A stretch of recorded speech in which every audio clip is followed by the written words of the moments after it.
There are two assignments that you'll receive voice over PowerPoints. One is this one, it's the action plan, and the other is ATI, the exam. So you're looking at the fundamentals or the pharmacology exam, and both of those will be the same, so there'll be one PowerPoint for those. This assignment, the action plan, is due week 3 of class. Check the assignment due date sheet, and at the bottom it tells you clearly when this assignment will be due, what day of the week, and what time you must have it in to be on time. An action plan is a well-developed professional plan that helps you stay focused not only on your career goals, but also to ensure that you are maintaining a healthy balance to promote your success. Part of an action plan is to identify what things may be obstacles to achieving your goals, as well as looking toward those things that strengthen and support your goals. This is generally followed by identifying the steps that lead to your ultimate goal. This assignment is designed to help you as you continue in the program and move beyond your current studies, because we also ask you to identify your 3- and 5-year plan.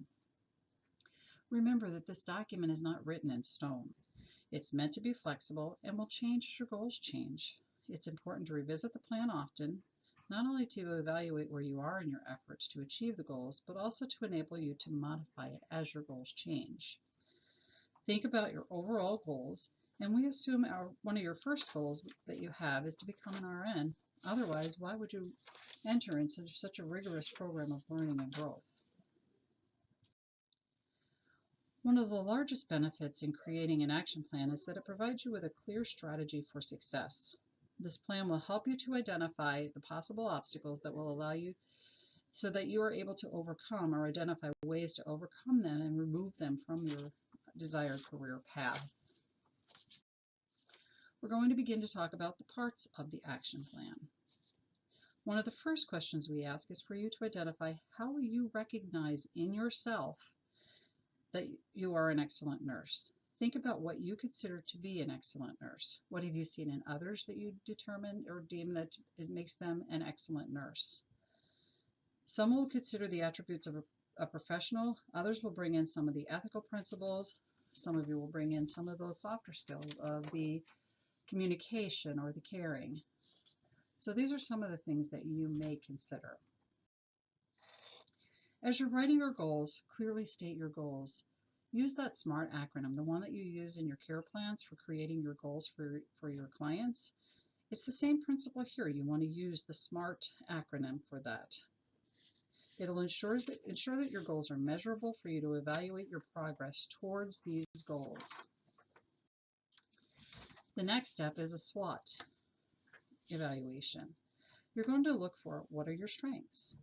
Do you bring customer service with you? Have you worked in a healthcare setting, ensuring that you are comfortable talking with a client? Have you been in a leadership position? Those are all strengths. Weaknesses. Are you shy and quiet? Are there skills that you feel you may not be comfortable performing? Identifying these is important so that you may overcome them and turn them into strengths. Being shy and quiet is not always a weakness. Initially it may be, but you can turn that into a strength. What opportunities are available to you? Think beyond what is available to you at school. You can also mention some of these. However, it's also important to identify opportunities that may be present outside of school.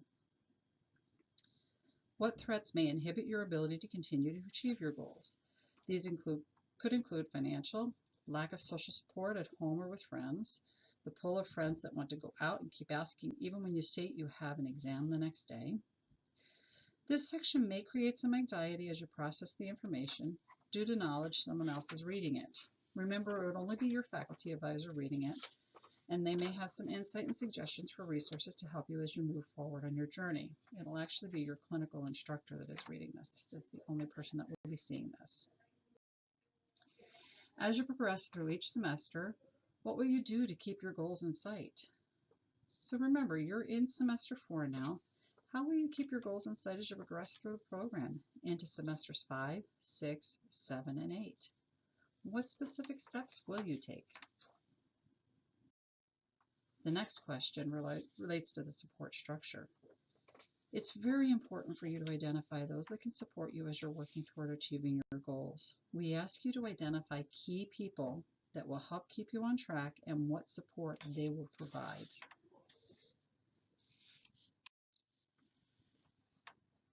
How will you achieve your goal? you've already identified your 1, 3, and 5-year goal. What are the milestones to that?